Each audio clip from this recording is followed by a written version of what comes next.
Muy buenas noches y bienvenidos a Signo Pesos, la economía al alcance de su pantalla. Estos son los temas claves de hoy. Se mueven los mercados financieros. En Colombia, el dólar llegó hoy a su precio más bajo desde septiembre del año pasado. También se ha reducido el llamado spread de la deuda colombiana. ¿Qué se puede esperar en los próximos meses? Analizaremos el panorama con José Ignacio López desde Corfi Colombiana.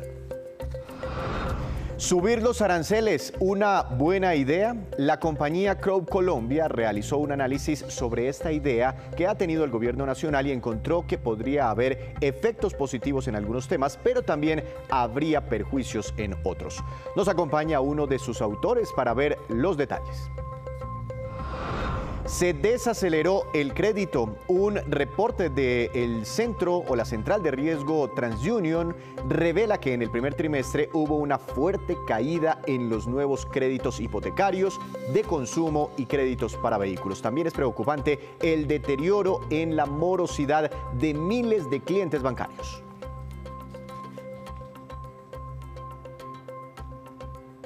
Empezamos esta emisión de Signo Pesos con esta, que sin duda es la cifra económica más importante del día. 4.375 pesos y corresponde al precio más bajo que el dólar alcanzó en la jornada de hoy durante la mañana en la Bolsa de Valores de Colombia. Esta cotización no se veía desde el mes de septiembre del año 2022. Al final de la sesión, el dólar tuvo un cierre. Su última operación fue de 4.398 pesos. El dólar más bajo de los últimos 8 meses. Y es que mucha gente pues se ha sorprendido por esta continua baja en el precio del dólar, pero no todos entienden ahora las razones de lo que está motivando ese descenso. Para analizar este y otros temas de los mercados, quiero saludar al doctor José Ignacio López, director de Investigaciones Económicas de Corfi Colombiana. Doctor López, buenas noches, gracias por acompañarnos nuevamente aquí en Signo Pesos. ¿Cómo le ha ido? Víctor, buenas noches, un gusto estar con ustedes. Cuando lo entrevisté muchas veces a usted, doctor López, inclusive el año pasado cuando el dólar iba para arriba, superando los 5.000, 5.100 pesos, usted me hablaba de unas razones internacionales y de unas razones locales que estaban empujando hacia arriba al dólar. ¿Son las mismas razones o digamos hay razones nacionales e internacionales las que ahora están explicando la caída del dólar? Víctor, sí. En general, estos movimientos de tasa de cambio recogen buena parte de un contexto internacional y por eso siempre es preciso hablar de lo que está pasando con el dólar, es decir, la moneda fuerte contra el resto de monedas desarrolladas y emergentes, y también comparar un poco nuestra moneda contra otra moneda, otras monedas emergentes. Y efectivamente lo que estamos viendo quizás es una dirección donde por ambas razones tenemos un peso un poco más fortalecido.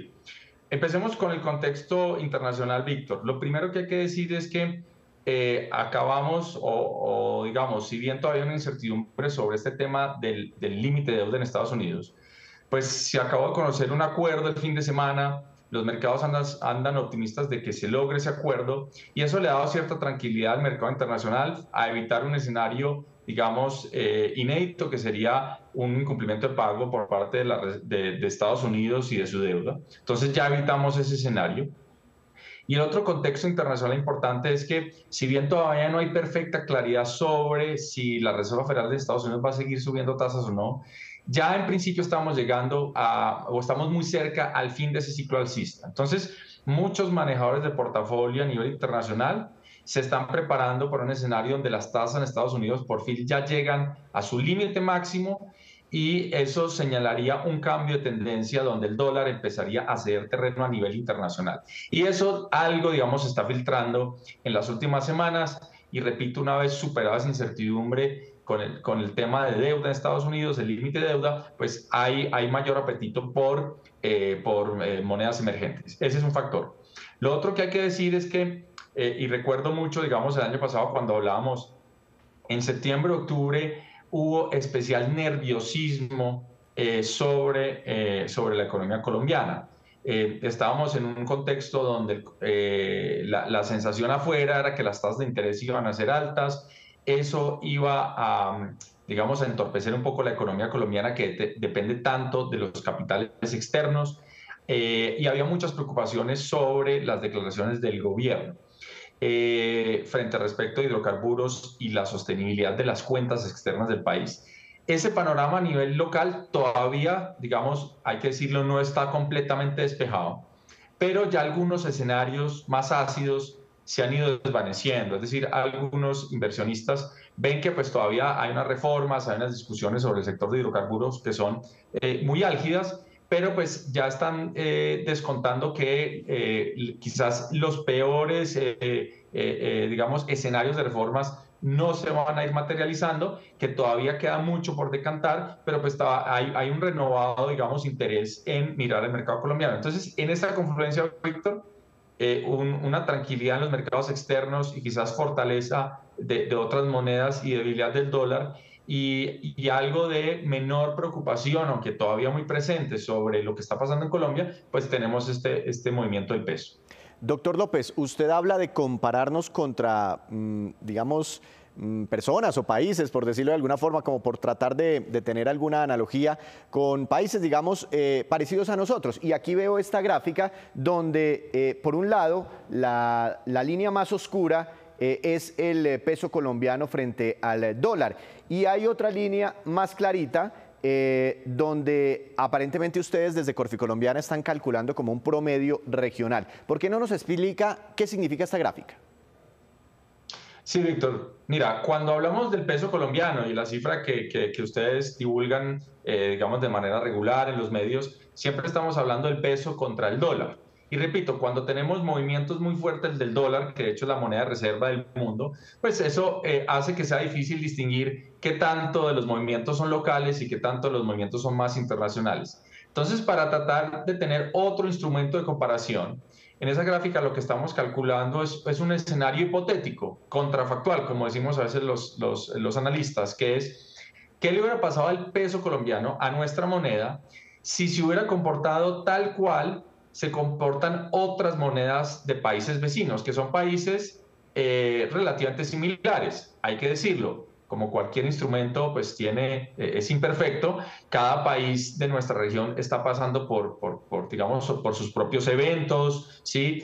Pueden ser políticos, económicos, etcétera, etcétera. Pero pues ese instrumento lo que te hace es preguntarte, bueno, si el peso colombiano, si nuestra moneda, se hubiera comportado como el promedio de las otras monedas de la región, ¿en qué estaría?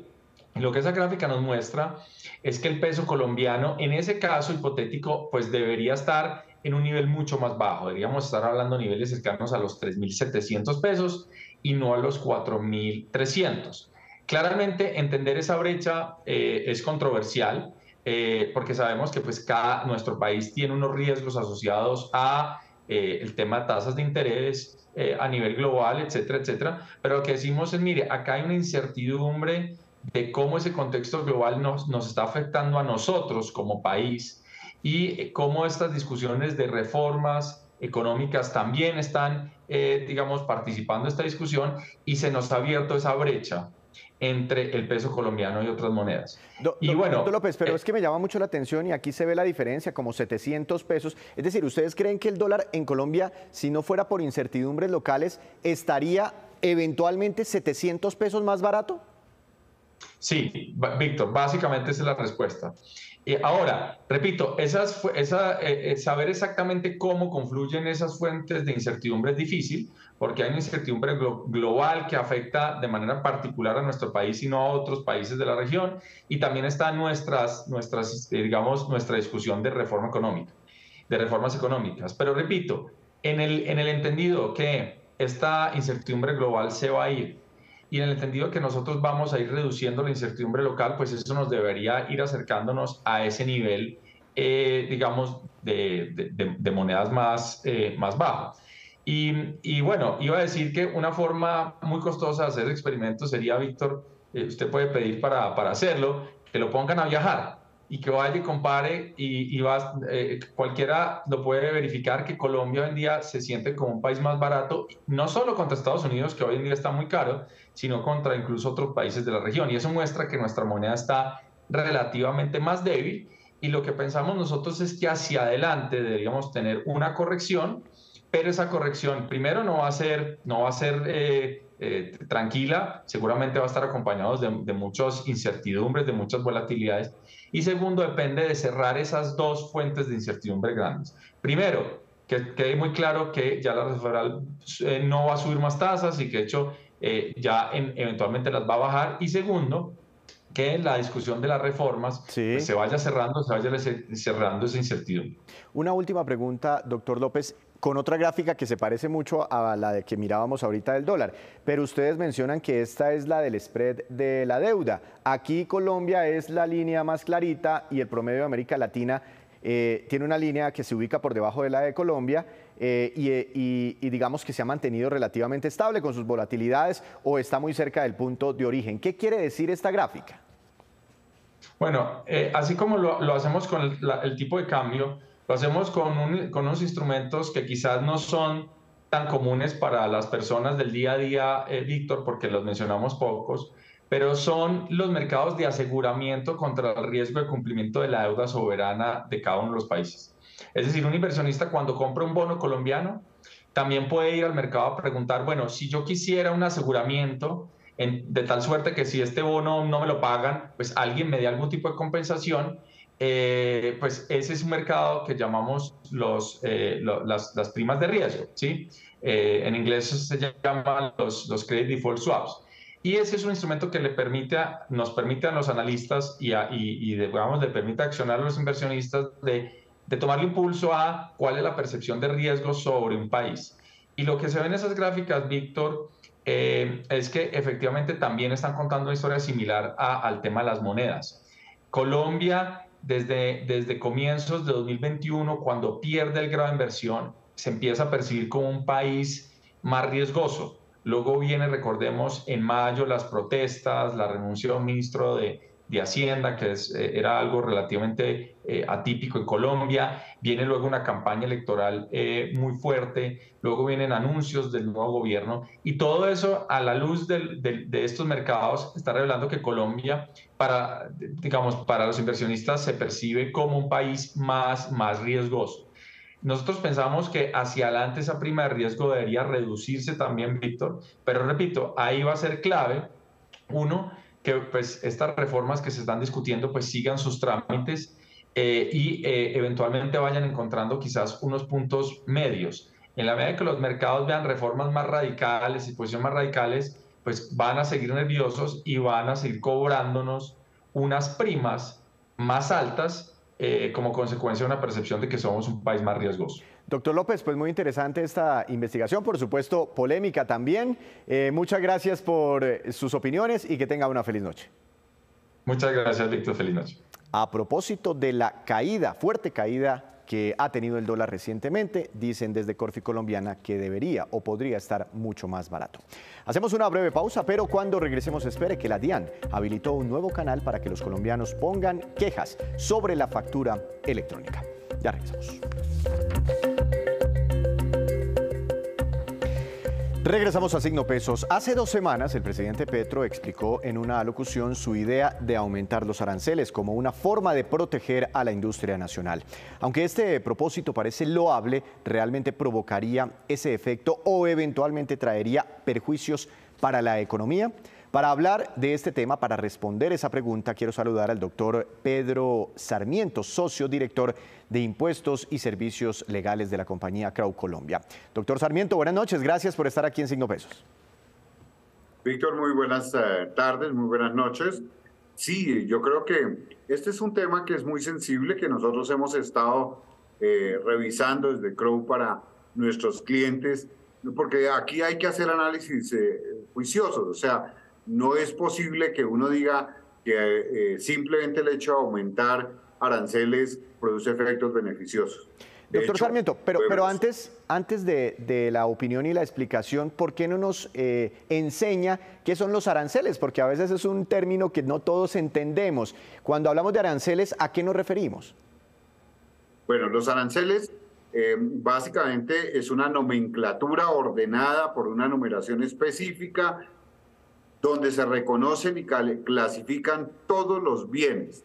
Entonces, cuando se negocia un tratado de libre comercio o cuando se va a importar un bien, lo que se busca es en ese arancel, nosotros tenemos nuestras cláusulas arancelarias, hay la descripción del bien, hay unas notas legales que permiten que determinado bien pueda entrar a clasificarse con sus connotaciones especiales, sus excepciones y sus manejos. Por eso se habla de aranceles, una nomenclatura que Pero identifica los bienes. Más allá de identificarlos, ¿no es como un impuesto de entrada a un país? A la nomenclatura se le agrega un impuesto.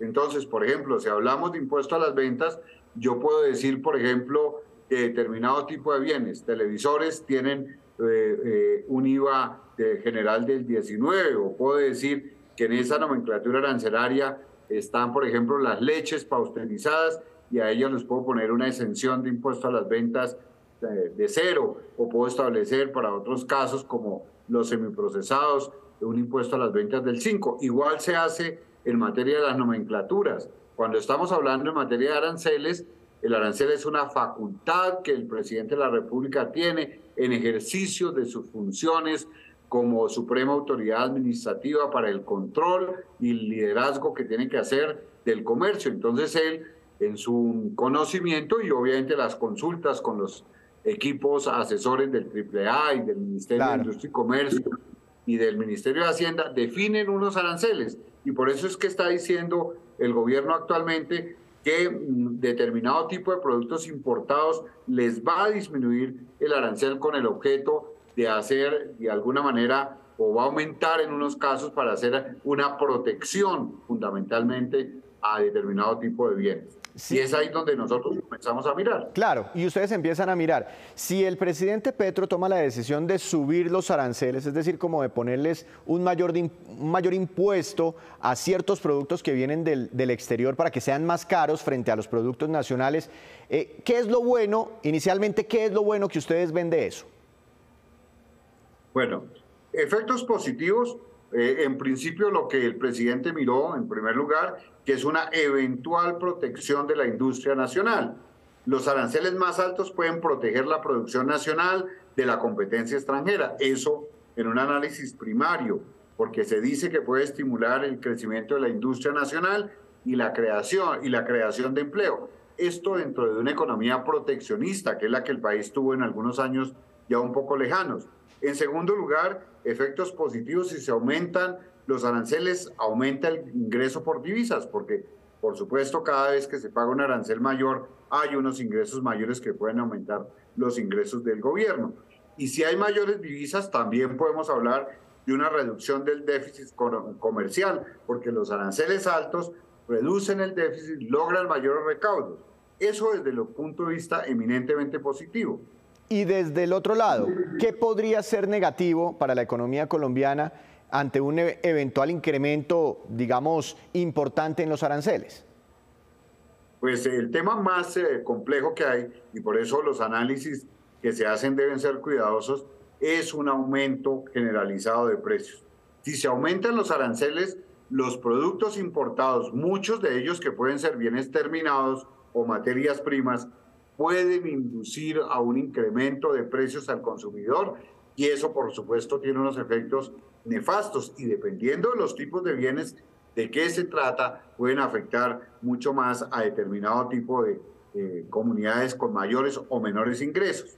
La reducción del comercio, en la medida en que los bienes que se importan tengan un arancel más alto, puede reducir el comercio internacional. Entonces en Colombia comienzan a escasear determinado tipo de bienes que antes eran de venta regular en supermercados y establecimientos de comercio, y por supuesto eso también comienza a generar en el comercio un demérito del intercambio de bienes específicamente. Y pérdida de empleos en la medida en que, si se aumentan los aranceles en productos importados y especialmente en aquellos productos que son materia prima y que, pues por supuesto, no pueden ser consumidos ya en los procesos productivos, pues ¿qué es lo que se puede dar? Una disminución del empleo, que hay que medirlo y que hay que sopesarlo. Por eso los efectos positivos, los efectos negativos en una balanza lleva a que se miren cuáles son las medidas que se deben tomar. Pero ahí no se queda solamente el análisis. Luego tenemos que llegar a mirar qué tipo de bienes son los que podemos nosotros someter a ese tratamiento de mayor tributación de aranceles. porque algunos de ellos, pues muy seguramente tendrán un efecto menor, algunos otros tendrán efectos. Es que le quería preguntar un poquitico sobre ese tema, doctor Sarmiento, y es, yo como país, como Colombia, ¿puedo subir los aranceles sin generar de pronto alguna represalia por parte del país, del otro país con el que tengo comercio? Bueno, ahí hay dos tipos de figuras de cuáles podrían ser los impactos. Cuando se tienen tratados de libre comercio, regularmente se incluyen unas cláusulas que se conocen como de la nación más favorecida, las cuales establecen que si Colombia otorga a otro país un trato arancelario preferencial por un producto determinado, también debe dar ese mismo trato preferencial a los demás países con los cuales tenga comercio. Esa es una primera consecuencia. Y una segunda consecuencia, que es un poquito más de fondo, es que si tenemos tratados de libre comercio, pues no es el procedimiento de esas canastas arancelarias que ya fueron negociadas de manera autónoma y unilateral, ignorar los acuerdos que se realizaron y aumentar los respectivos aranceles. Existen algunas normas que permiten, por razones eminentemente transitorias, por problemas económicos, establecer unas salvaguardias, unos aranceles mayores y anunciar que se está haciendo dentro de estos marcos jurídicos. Porque si lo que hacemos es ignorar, por supuesto, el tratado respectivo, y tenemos unos muy importantes con Estados Unidos, con la Unión Europea, con Mercosur, las de la Comunidad Andina, pues lo que estamos es infringiendo los tratados y desconociendo esos acuerdos que hemos realizado. Muy seguramente lo mejor es entrar a negociarlos, pero veamos que incluso en México con Estados Unidos, cuando llamaron a la negociación, en últimas México tuvo que someterse a unos tratamientos mucho más complejos de carácter arancelario que los que tenía antes de entrar a la negociación. Le voy a hacer una última pregunta que creo que es muy difícil porque esto depende de muchas cosas, pero es que usted habla de una balanza y me parece muy interesante ese ejercicio. Si usted en un extremo de la balanza pone los beneficios que me acaba de explicar y en el otro extremo de la balanza las consecuencias al final, ¿cuál sería su decisión? ¿Usted optaría por un incremento en aranceles o mejor no? Yo miraría y tal vez de alguna manera buscaría proteger al sector agropecuario. Démonos cuenta que aquí en los tratados de libre comercio hicimos prerrogativas para el sector agropecuario y no hemos aumentado la oferta exportable. Entonces yo sencillamente lo que aumentaría son los aranceles que de alguna manera hacen competencia a la producción agroindustrial colombiana y pondría aranceles a aquellos productos que definitivamente no se producen en Colombia y que de alguna manera se tienen que ingresar. Y aquí estoy hablando de licores, estoy hablando de televisores, estoy hablando de artículos suntuarios. Nunca, y esto es una decisión que muy seguramente tenemos también que mirar en esa balanza, es que si no producimos algo, pues no le podemos poner arancel. Por ejemplo, si nosotros no tenemos una oferta colombiana de producción de trigo, de maíz, de frijol, de garbanzo, pues obviamente ponerle arancel cuando no tenemos producción es someter a los que consumen estos bienes, que necesariamente son todas las clases sociales, a unos impuestos que muy seguramente tendrán que pagar con mayor peso las personas que tienen menos ingresos. Doctor, ese es parte del ejercicio que hay que hacer. No, pues muy interesante. Me quedaría hablando con usted toda la noche, se me acaba el tiempo, pero aprendimos mucho sobre aranceles, por eso le agradecemos, doctor Sarmiento. Una feliz noche.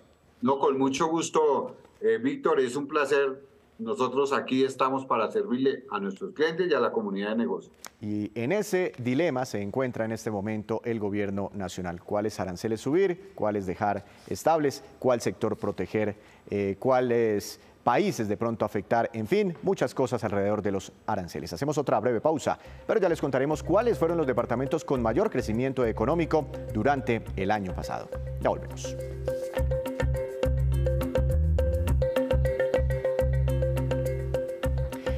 Regresamos a Signo Pesos, gracias por continuar con nosotros. La Central de Riesgo TransUnion presentó hoy un reporte sobre el comportamiento del crédito durante el primer trimestre de este año. De un lado, preocupa el descenso en los nuevos créditos aprobados. Se está enfriando la colocación de préstamos. De otro lado, sube la morosidad de los clientes bancarios. Veamos el reporte que nos entrega Virginia Olivella, directora de Investigaciones y Consultoría de TransUnion.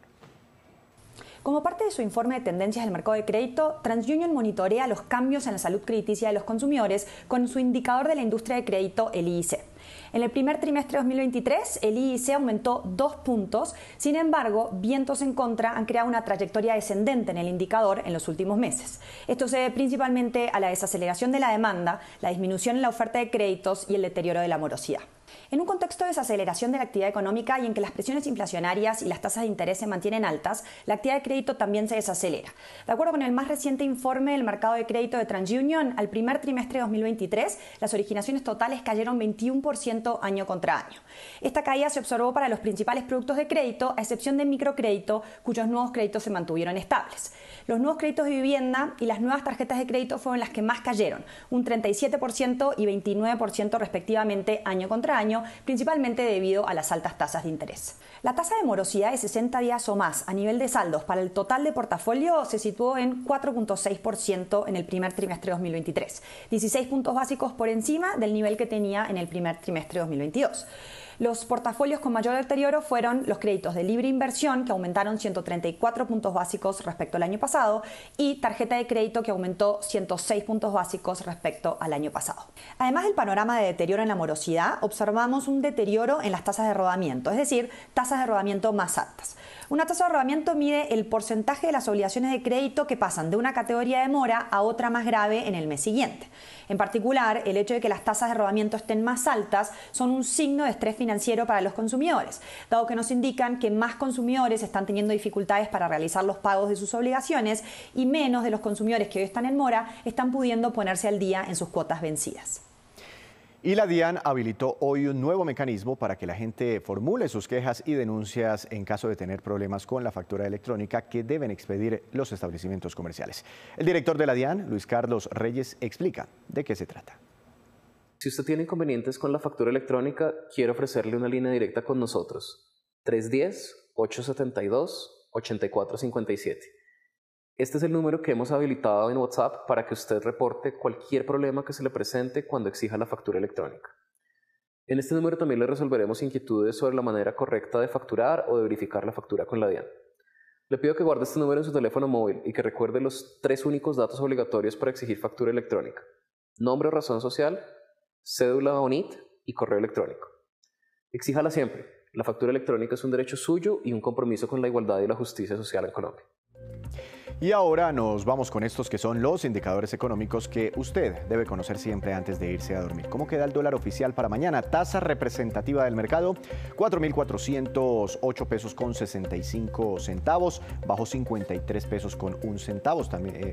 También tendremos la TRM más baja de los últimos 8 meses. El petróleo Brent de referencia para Colombia subió 1,14%, se ubicó en $77.13 por barril.